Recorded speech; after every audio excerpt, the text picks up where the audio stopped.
Brandon Aiyuk just he looks better every week. He is exactly, I think, what you want a rookie to look like. Just every week you go, I think he was better than he was last week. And I thought against the Patriots, he looked the most like just a pure receiver in terms of the amount of times they threw the ball down the field to him, and he made plays. We already know he can do. He's not as physical as Deebo. You agree? Just in terms of body type. All the I like running your comp does, before we hit record. You brought up Emmanuel Sanders, and I think he's kind of in that. I think a little more physical, right? But more of a route runner, speed guy. But you're right, he's tough. There's probably I have to think about it, but more of like maybe Golden Tate, but that probably might be a little more Deebo. I don't know. He's just a really good player. Yeah, you know? And he's got to be. This is like he's played well enough to this point that you feel like, okay, he's gonna have to. Coach speak, pick up the flag, Pat Hill, this week against Seattle, and I think he's capable of it. I think the difference in both these two guys, unlike a lot of other wide receivers you watch, like let's say Aiyuk becomes like an Amari type. Well, Amari is you just throw him the ball. He's just a wide receiver. The one thing Deebo and Aiyuk have, like when you watch the Chiefs, you're like, God, are they just handing it to Tyreek Hill all the time? They use him in all these different ways. Aiyuk guy has 4 carries this year. He's averaging over 17 yards a carry. He's got 2 touchdowns. Just carrying the ball. He's second on the team. That's not counting those little push passes. He's second on the team in receptions. Now it's a little skewed. Deebo's been hurt. They played a couple games with backup quarterbacks. But it's fair to say, like, his usage rate, what they're asking him to do in the passing game is only growing, right? Yeah, I think so. I mean, I thought he made some plays that I'm used to seeing 84 make the catch. Right? Catch away from his body. It's like just over the middle, 12 yards down the field, right? Like, yeah. Okay, now it doesn't just have to be kind of this weird curveball stuff, right? So they've drafted guys in the last decade, right? Obviously Pettis is the most recent one. What's his name from Illinois? The bulky guy that has like one career catch. Yeah, AJ Jenkins. Who'd they trade him for? Remember that trade? Yeah, the dude from Pitt. Wide receiver from Kansas City, who's Belcher, I think, or something like that. No, big guy. You keep talking, I'll look that up. They're like both guys had one catch, and both were like first or second rounders. I mean, one of the worst. Our guy sucks. Your guy sucks. Fuck it. You want to just? We'll send him on a plane to you. You send him on a plane to us. If you had a Pettis Ross trade, like people have been suggesting, it would be kind of a do-over of that deal. You just can't tell me that John Baldwin, yeah. Belcher was the guy I think that blew his head off for also Kansas City Chief, the linebacker. So yeah, my bad. Right team, just wrong player. That Aiyuk, like you just know right away the guy's a player, which I think now it's a little more normal. I'd say last several years in the NFL with wide receivers, like guys pop quicker than it feels like they ever had. Non-top 10 pick, you just see a guy. You consistently now see second, third, fourth rounders. That Terry McLaurin dude from Washington, good immediately. Michael Thomas several years ago in the second round, good immediately. Like second and third round picks now at wide receiver. Keenan, remember, was just good right away.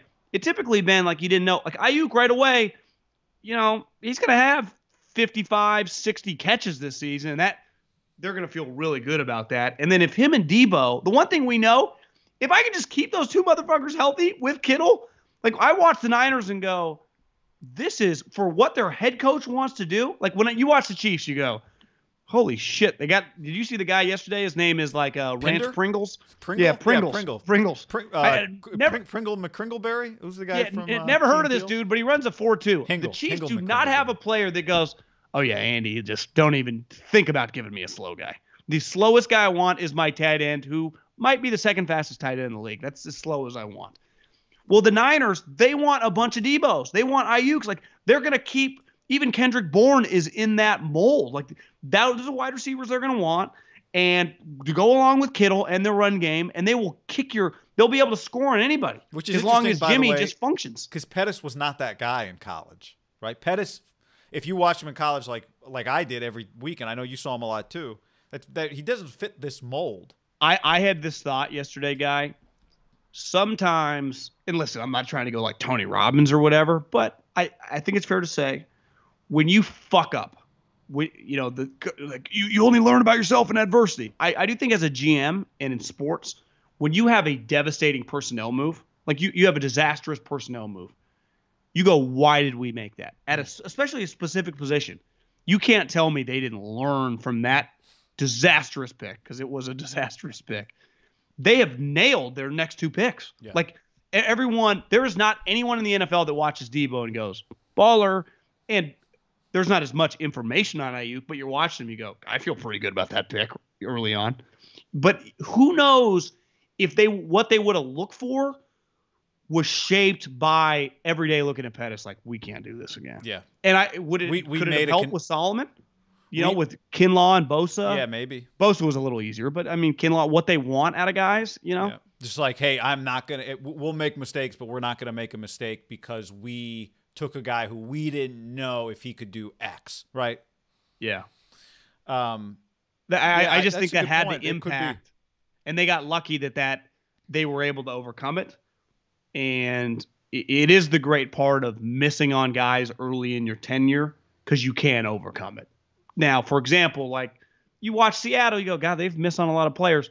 They have one individual they're able to overcome it, and they've hit on enough like key guys over the years. Yeah. The Niners, to me, are going to be, unless they get a Russell Wilson, a little more strength in numbers. Like, you're not going to be able to just like one DK for them wouldn't change their franchise like it did for them, because they have the MVP of the league. The Niners do need to hit on like 2 or 3 guys just to kind of balance out the team a little more, because as we're seeing, the quarterback, he's not a top 10 guy, which if your coach is elite and he can play in that 10 to 15 range, if your team's good enough, you're going to be a factor, because Jimmy is good. Like yesterday, that's winning quarterback play. But it's not like I watch Russell, or hell, I watch Kyler and I go, yeah, Jimmy ain't that, Well, yeah, he's better because Kyle Shanahan's his coach. Like right now, Arizona, there wouldn't be a chance on God's green earth they would trade Kyler for Jimmy, right? Right. Would the Niners do that yesterday? That trade? Yes. Yeah. So it's like, and that's you just looking like, how about the Rams? Would the Rams trade Goff straight up for Jimmy? I don't think so. Because I think the Niners would trade for Goff, right? Yeah, I don't think the Rams would do that. Do you? But would I don't know. Would Kyle? If money and all things were equal or whatever. I feel like he'd like Jared Goff more consistent, and yeah. Because historically, when you look at the quarterbacks, they kind of like, now I don't know Jared, but yeah, I think you could say this about Matt Ryan too. Like that type player does have some games where you just go, God, that was ugly. But they also have, you and I have seen, I think Jared gets unfairly shit on. Where Jimmy, I thought last year he kind of got unfairly shit on. This year I think it's been pretty fair. Yeah, I think it's been fair too. I also think like when you're not the top tier, when you're not Russ, clearly we don't know what Kyler's going to be, but I think he's the top tier in this sense. A lot of things have to go right for Goff to have a great game. And it can happen a lot because they're a good team and they're well coached and they have good players, right? Things have to go right, I think, probably largely for Jimmy, but it can happen a lot because he's got a good run game. He's got a really good coach. He's got really good players around him. I think guys like Kyler, things can go wrong and they can still have great games because of just some of their natural talents that are unique. It's not, there's no shame in not being in that category. Those guys are the minority. Part of, I guess, why I'm bringing up Jimmy is because I'm watching Brandon Aiyuk, who I think it's fair to say, like, I don't know how good he's going to be, but I know that pick is going to turn out well if he can stay healthy. Yeah. Deebo, I know, could be like, if Deebo can put together 16 games as his career goes on, like, he go to a Pro Bowl. Kittle is a Pro Bowler. So I guess part of my overall take is their offense is fucking good, right? The skill guys they have around a quarterback. I mean, we've seen forever in Green Bay. It's like they only have one wide receiver. They don't get Rodgers more help. Tampa, Tom was like bitching and moaning about what they had given him in New England. Like, I don't think a quarterback, you'd always want like 4 DKs and 2 Kittles. Like, that's not realistic. I mean, the Chiefs are like, well, check out our roster. That you go, if Jimmy plays well, like Aiyuk, Deebo, and Kittle, knock on wood, as of recording this, Deebo's not like going to miss 2 months or whatever.